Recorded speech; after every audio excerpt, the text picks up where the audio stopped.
हरे कृष्णा। आप सभी माताओं और बहनों को करवा चौथ के पवित्र व्रत की हार्दिक शुभकामनाएं। आज का ये शुभ दिन पति पत्नी के अटूट प्रेम, समर्पण और विश्वास का प्रतीक है।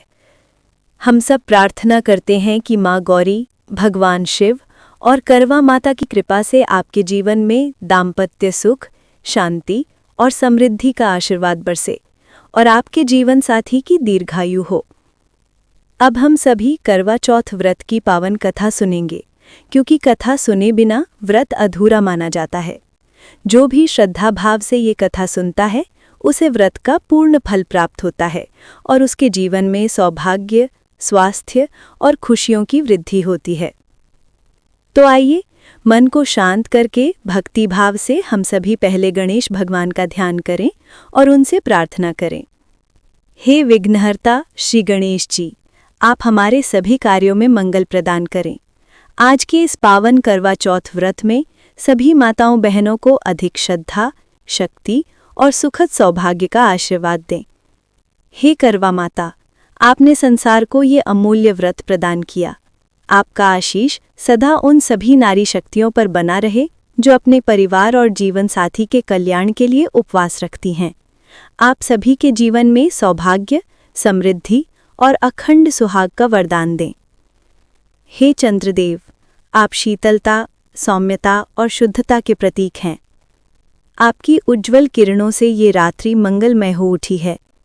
आज करवा चौथ के पवित्र व्रत में सभी सुहागन स्त्रियां आपका दर्शन कर अपने प्रिय के दीर्घायु, आरोग्य और सौभाग्य की कामना करती हैं।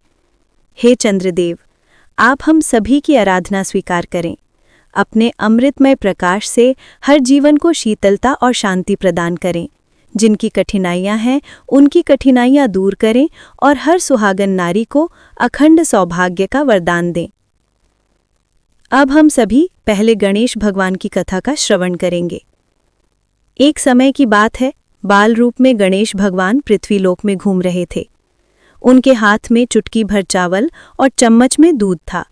वे जिस किसी से मिलते उससे अपनी खीर बनाने को कहते जा रहे थे, पर सभी लोगों ने उनकी बात को अनदेखा कर दिया। इसी दौरान एक गरीब बुढ़िया मिली जिसने उनकी खीर बनाना सहर्ष स्वीकार कर लिया और एक छोटा बर्तन चूल्हे पर चढ़ा दिया। गणेश जी ने कहा, नहीं, घर का सबसे बड़ा बर्तन चूल्हे पर चढ़ाओ।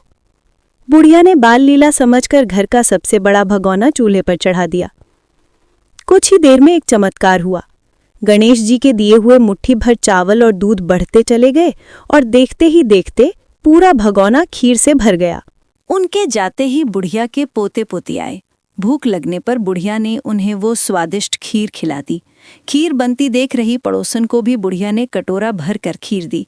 फिर बुढ़िया के बेटे की बहू ने भी चुपके से एक कटोरा खीर खाई और एक कटोरा छिपा भी दी। अंत में जब बुढ़िया को भी भूख लगी तो उसने खीर हाथ में ली और बोली, आजा रे गणेशा, खीर खा ले। तभी गणेश जी वहां पहुंच गए और बोले, मैंने तो खीर पहले ही खा ली। बुढ़िया ने हैरान होकर पूछा, कब खाई? वे कहने लगे, जब तेरे पोते पोती, पड़ोसन और बहू ने खाई तभी मेरा पेट भर गया। इसके बाद जब बुढ़िया ने बाकी बची खीर के उपयोग के बारे में पूछा तो गणेश जी ने उसे नगर में बांटने को कहा। जब बुढ़िया ने खीर बांटी तो राजा को भी इसका पता चला और उसने बुढ़िया को अपने दरबार में बुला लिया। सारा हाल जानकर राजा ने बुढ़िया की खीर का भगोना अपने पास मंगवा लिया, पर जैसे ही वो भगोना राजा के महल में पहुंचा, उसमें से कीड़े मकोड़े और जहरीले जानवर गिरने लगे। ये देखकर राजा ने तुरंत वो बर्तन वापस बुढ़िया को दे दिया और जैसे ही बुढ़िया उसे घर लेकर आई, वो फिर से पहले जैसा हो गया।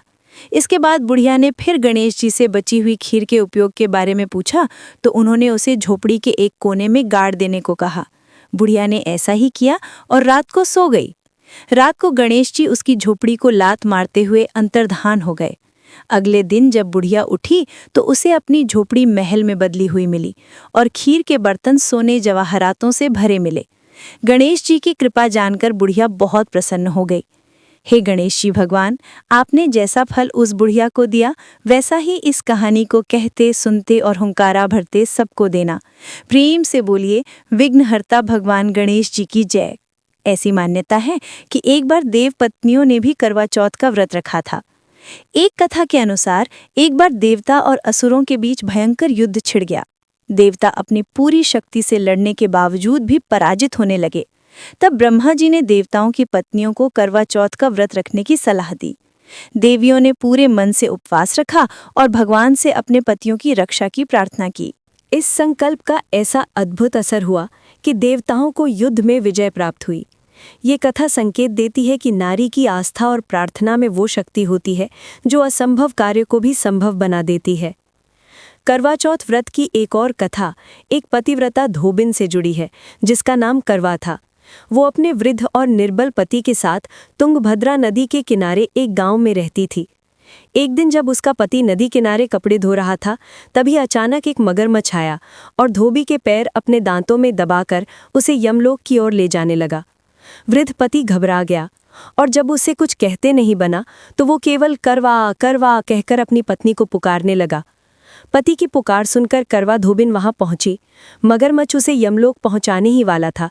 तब करवा ने कुछ संकल्प करके उस मगरमच्छ को कच्चे धागे से बांध दिया और मगरमच्छ को खींचकर यमराज जी के द्वार पहुंची। उसने यमराज जी से अपने पति की रक्षा की गुहार लगाते हुए कहा, हे भगवान, मगरमच्छ ने मेरे पति के पैर पकड़ लिए हैं। आप इस मगरमच्छ को इसके अपराध के दंड स्वरूप नर्क भेज दें। करवा की पुकार सुनकर यमराज जी ने कहा, अभी मगर की आयु शेष है, मैं उसे अभी यमलोक नहीं भेज सकता। इस पर करवा ने साहस दिखाते हुए कहा, अगर आपने मेरे पति को बचाने में मेरी सहायता नहीं की तो मैं आपको श्राप देकर नष्ट कर दूंगी। करवा का ऐसा अद्भुत साहस देखकर यमराज जी भी डर गए। उन्होंने तुरंत मगर को यमपुरी भेज दिया और साथ ही करवा के पति को दीर्घायु होने का वरदान भी दिया। तभी से कार्तिक कृष्ण की चतुर्थी को करवा चौथ का व्रत रखा जाने लगा। करवा चौथ के व्रत की एक और कथा साहूकार की बेटी से संबंधित है। एक साहूकार था जिसके 7 बेटे, 7 बहुएं और एक बेटी थी। साहूकार के बेटे अपनी बहन से बहुत प्यार करते थे। साहूकार की बेटी का विवाह हुआ, लेकिन गौना यानी दूसरी विदाई अभी शेष था। इसी बीच कार्तिक मास की कृष्ण पक्ष की चतुर्थी तिथि आई और साहूकार की बहुओं ने करवा चौथ का व्रत रखा। उन्हें देखकर साहूकार की बेटी ने भी व्रत रखा। करवा चौथ के व्रत में चंद्रमा देखकर ही व्रत खोला जाता है। रात को जब साहूकार के बेटे भोजन करने बैठे तो उन्होंने अपनी बहन से भी भोजन करने को कहा। बहन ने बताया कि उसका करवा चौथ का व्रत है और वो चंद्रमा को अर्घ्य देकर ही भोजन कर सकती है। सबसे छोटे भाई को अपनी बहन की ये हालत देखकर बहुत तरस आया। उससे अपनी बहन की ये पीड़ा देखी नहीं गई। उसने अपने भाइयों की सलाह पर दूर एक पेड़ पर दीपक जलाकर छलनी की ओट में रख दिया। दूर से वो दीपक चंद्रमा की तरह चमकने लगा, मानो चतुर्थी का चांद निकल आया हो। बहन ने अपनी भाभियों से भी कहा, भाभी, चंद्रमा निकल आया है, आप व्रत खोल लो। लेकिन भाभियों ने बात नहीं मानी और अपना व्रत नहीं खोला। बहन को अपने भाइयों की चतुराई समझ में नहीं आई। उसने जलते हुए दिए को ही चंद्रमा समझकर उसे अर्घ्य दिया और जैसे ही वो भोजन करने बैठी और पहला कौर मुंह में डाला तभी उसे छींक आ गई। दूसरा कौर मुंह में डाला तो उसमें बाल निकल आया और जैसे ही तीसरा कौर मुंह में डाला तभी ससुराल से उसके पति की मृत्यु का दुखद समाचार उसे मिला। ये सुनकर वो बहुत दुखी हुई। तब उसकी भाभियों ने उसे सच्चाई बताई कि व्रत गलत तरीके से टूटने के कारण करवा माता उसे नाराज हो गई हैं। तब साहूकार की बेटी अपनी ससुराल पहुंची और उसने ये संकल्प किया कि वो अपने पति का अंतिम संस्कार नहीं करेगी। वो अपने सतीत्व की शक्ति से उन्हें पुनर्जीवन दिलाकर रहेगी। शोक से व्याकुल होकर वो अपने पति के शव के पास 1 वर्ष तक बैठी रही। उसने पूरे साल के चतुर्थी को व्रत किया और अगले साल कार्तिक कृष्ण चतुर्थी को करवा चौथ के व्रत के दिन उसने फिर से पूरे विधि विधान से निर्जला व्रत किया। शाम को उसने सुहागिनों से अनुरोध किया कि यम सुई ले लो, फिर सुई दे दो और मुझे भी अपने जैसी सुहागिन बना दो, जिसके फलस्वरूप करवा माता और गणेश जी के आशीर्वाद से उसका पति पुनः जीवित हो गया। हे करवा माता, हे गणेश भगवान, जैसे आपने साहूकार की बेटी की सुनी, वैसे ही इस कथा को सुनते, कहते और हुंकारा भरते सभी की सुनना। सभी का सुहाग अखंड रखना। प्रेम से बोलिए, करवा माता की जय, गणेश भगवान की जय।